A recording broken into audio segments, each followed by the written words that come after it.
it became a race that I actually didn't know if I was going to finish. That's the biggest thing.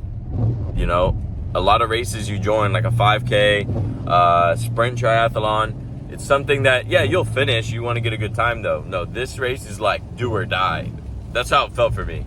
So if you want a race that actually pushes your humanly limit to if you can finish or not, instead of aiming for a good time and not getting a good time, then try a half Ironman.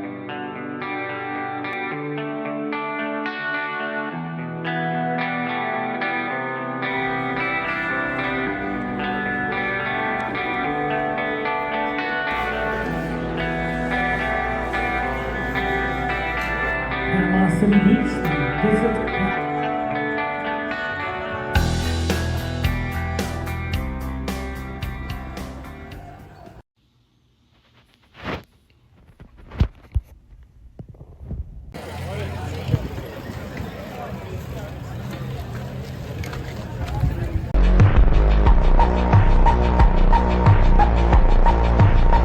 Swim just got canceled. Going straight to the bike, same distances for the bike and the run. No 1.2 mile swim. They're gonna allow 2 bikers every 5 seconds for the biking start. Well, almost race start, but that looks very doable, especially since we go straight out, but I'm assuming it's something we can't see. All right, we'll see you guys after the bike.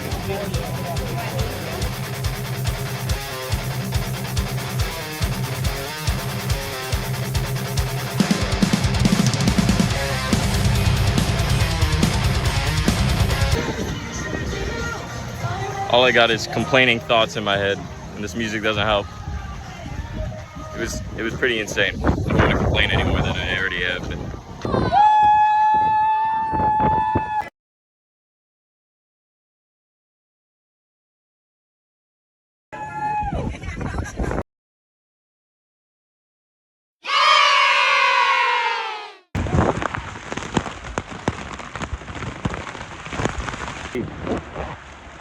Literally, I have my flip-flops on the ground here and they start floating away. You can see everything just floating away. They cut my run short. I messed up anyways, it wasn't good for me. Billy, if you're watching this, you're a dog. So overall, not only did they cut off the swim, they also ended my run short, but that was my fault because it was a slow-ass run anyways. Billy got to finish the run, and most people in the race did. I'm only wearing my wetsuit right now because of how cold it is, and I'm essentially swimming. So, not much else to be said. Yeah, that's you? That's me. Well, I'm gonna save you instead of a phone number because I'll delete you. Well, you and I together. Okay, I like that. Let's take showers. We're both soaked. Get bleach off our clothes. Behind the scenes right there. And just start recording so we get it. Looks like drugs. It does. Anyway. Recording? I'm recording, yes. Okay, guys, we're gonna keep this video short. Billy's gonna start with his side of things. I had seen him at mile 5 for the bike ride, and then mile 15. Yeah. And things started going downhill. You take it from there. Yeah, I mean, we could probably start with like what happened first in the morning, like when we got on the premises, like when we got to the transition zone. Me and Caesar weren't really like looking at any of the updates they were sending. We just don't subscribe to that shit. So. Yeah, we were just locked in. We weren't looking at updates. Yeah, and we've done a few triathlons before, so we just know you show up on time, you kind of set up your transition, you get into it. So we didn't know until we got there that the swim portion had been canceled because of weather. Everyone else seemed to know but us, but yeah, so this is just like news to us. Starting into the bike, I felt pretty good. About mile 15, it got really hard to pedal and I realized I blew my back tire. So I pull off to the side, I'm like changing it. Caesar actually pulls off to the side when he sees me and he wants to make sure I'm all right. I have like a little hand pump, I'm pumping on my back tire. He's like trying to get me to use a CO2 cartridge, but he only had one, so I didn't want to take it in case he had to, use it on his own flat tire. But nevertheless, he helped me get that back tire on. So props to Caesar for that. We both got moving again. And I would say it's pretty smooth sailing. We had a tailwind going south. Mile 50 is when my front tire pops at this point. And at this point, I just used my spare tire to fix my back. I had no replacement. I decided just to like thug out the next 6 miles on a flat tire. So you had your second flat at mile 50.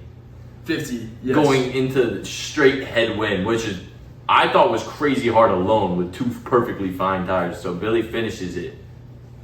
Absurd. But I made it the rest of the way. There's a 90-degree turn, literally 100 yards from the end.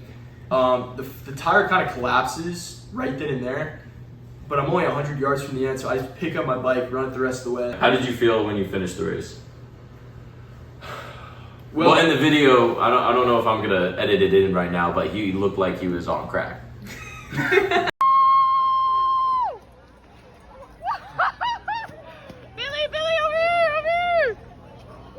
Yeah, Brooke, who's recording right now. Brooke, say what's up. Hey, what's up, bro? Yeah, she actually told me, she's like, yeah, I can tell you were wired when you crossed the finish line. So what happened was at mile 11, they had a rain delay while we're already going.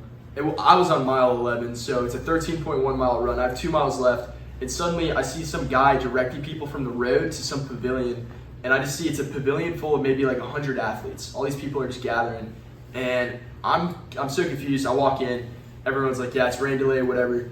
I'm here thinking that they just canceled the rest of the race when I only had 2 miles left, which at maybe like a 9-minute pace. That would have pissed you off. 8-minute So pace, you took whatever. off, yeah. I had maybe like another 15, 20 minutes max left in this, almost 6-hour long event. And I'm here thinking like, okay, they canceled it when I'm, that far into it. I was moving a lot slower, and they actually cut my last lap off. I went to go do my 3rd lap, and they said, no, we're just cutting you guys off due to thunder, which I thought was some bullshit. So my feeling ending the race, besides pain, was disappointment. I was pretty pissed, but I knew it was just in that time frame I was going to be feeling like that. I needed to just wear my medal proudly, even though I felt like I got cut short. And that's pretty much all. Me and Billy did some backtracking and realized I had a lot of sodium, but I did not have potassium at all throughout that whole race, which I screwed up on. So I feel like that attributed to most of those cramps. And what was I gonna say for my other takeaway? Endurance. Oh yeah, I think overall, yeah, I didn't have endurance. No, it wasn't endurance. The second takeaway was not just being able to do Ironman, but being able to work out for hours on end. You're not gonna produce any of those. You're not gonna produce as much dopamine because of what's the other word?